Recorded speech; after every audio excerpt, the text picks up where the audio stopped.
There is a lot of conversation right now about what the new generation of metabolic drugs can do to the body. The results some people are seeing are impressive, and the biology behind them is genuinely fascinating. But almost no one in that conversation is asking the more important question. Not what the drug can do, what it is trying to fix. Because if you understand what actually went wrong in your metabolism, often a decade or more before any symptoms appeared, you have something far more powerful than a prescription. You have the ability to address the root cause. That is exactly what this video is about. Not the drugs, the biology beneath them, and specifically, the condition that is quietly present in roughly 40% of American adults right now, many of whom have no idea. A condition that develops in silence, shows up on no standard blood test your doctor routinely orders, and has been building in the background of your metabolism for years before it becomes something more serious. That condition is insulin resistance, and understanding what it is, how it forms, what it does to your biology, and why it matters so much after 50 is the most important investment you can make in your metabolic health. Let's start with what insulin actually does. Every time you eat something that raises blood glucose, your pancreas releases insulin. Insulin acts as a key. It binds to receptors on the surface of cells, primarily in skeletal muscle, the liver, and adipose tissue, and unlocks the door that allows glucose to enter those cells and be used for energy. Without insulin signaling properly, your cells cannot efficiently take up glucose from the blood. Glucose stays elevated. The pancreas produces more insulin. The cycle begins. Insulin resistance is what happens when that key stops working well. When cells, particularly your skeletal muscle cells, the largest glucose consumer in the body, start responding less readily to insulin's signal. The goal receptor is there. The key is being produced, but the lock has become stiff. To compensate, the pancreas works harder, producing more insulin to force the same response it used to achieve with less. For a period of time, often years, this compensation holds.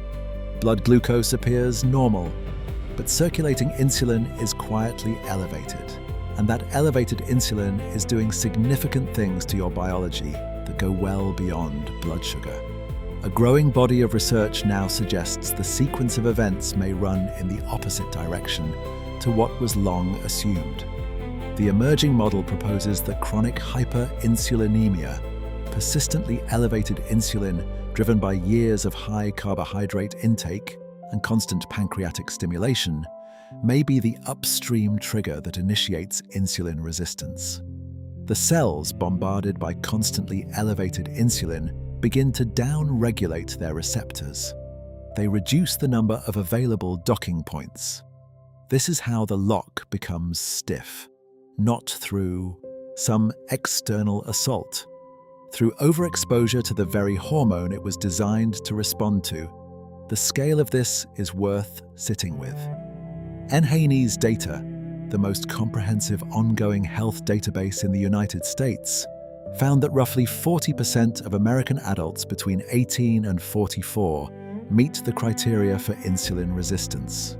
And NCBI clinical literature states clearly that insulin resistance is thought to precede the development of type 2 diabetes by 10 to 15 years. A decade or more of biological dysfunction before the diagnosis that finally makes it visible. The measurement that reveals it is called HOMA-IR, the Homeostatic Model Assessment of Insulin Resistance. It is calculated from a combination of fasting blood glucose and fasting insulin. Standard blood panels do not include fasting insulin, which means most people have never had the test that would show whether their pancreas is quietly working overtime. A HOMA-IR below 1.0 reflects excellent insulin sensitivity. Above 1.9, early resistance is developing. Above 2.9, significant resistance is present. And crucially, you can have a normal fasting glucose and a normal HbA1c, the standard markers your doctor orders, while your HOMA-IR is already elevated. The condition is silent until it isn't. For those over 50, this carries specific implications. Insulin resistance accelerates with age through declining metabolically active muscle mass, hormonal shifts, and the cumulative effects of decades of dietary pattern. The fat redistribution many people experience after 50, the shift toward abdominal accumulation even without major weight gain, is directly linked to these changes. Visceral fat, the fat stored around your organs rather than beneath your skin, is biologically active. It secretes pro-inflammatory molecules that compound insulin resistance and drive the systemic, low-grade inflammation that underlies so much age-related metabolic deterioration. This is not cosmetic, it is mechanistic. So, what do you do with this? The first step is knowing where you actually stand. Ask your doctor to include a fasting insulin level on your next blood panel. It is not expensive. It is simply not routinely ordered.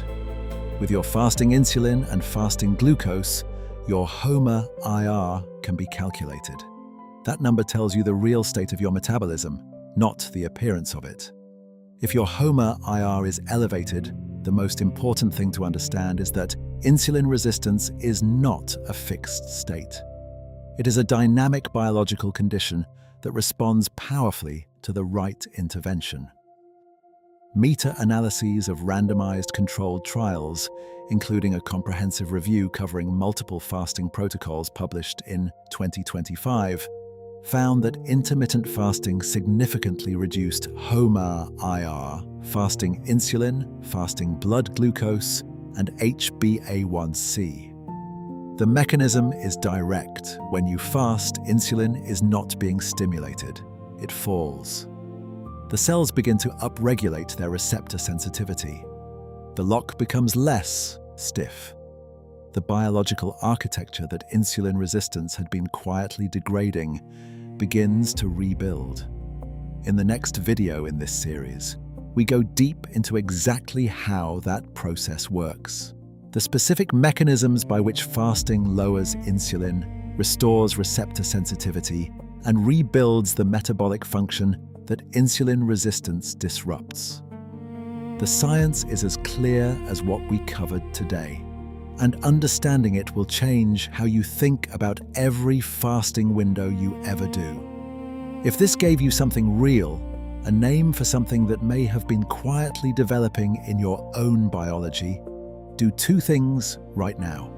Hit the like button so more people can find this information, and subscribe to the Optimal Life Project so you don't miss what's coming next. The mechanisms that reverse insulin resistance are exactly what the next video covers. I'll see you there.